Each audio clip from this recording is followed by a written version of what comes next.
2017, doncs bàsicament es tracta d'acostar a la ciutadania a l'art contemporani,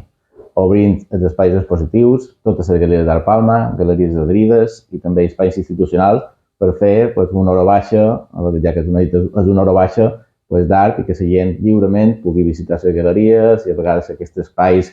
que a vegades tens com a certa inclús com a por a entrar i la idea és això, fer-lo obert per tots perquè l'art és per tots, malament nosaltres siguem galeries d'art comercials,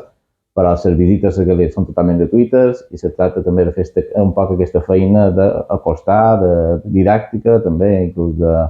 d'educar i acostar, fer l'art contemporani accessible i assequible en el públic general.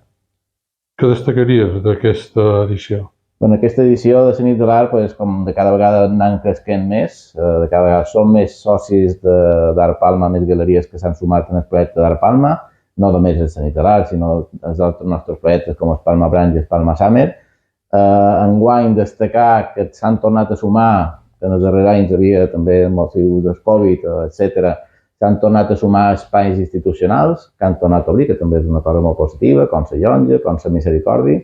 i en total siguem 12 galeries d'Art Palma, més 2 galeries adherides, més en total crec que hi ha com 10 espais institucionals que també s'afegeixen en aquesta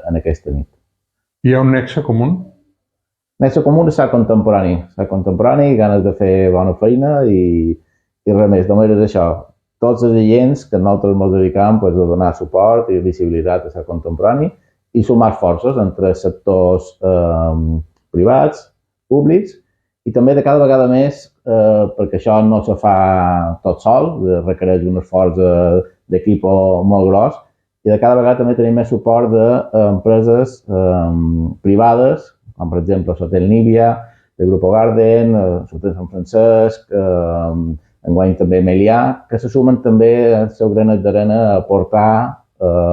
aquest petit esforç per als projectes de la Nit de l'Art en aquest cas.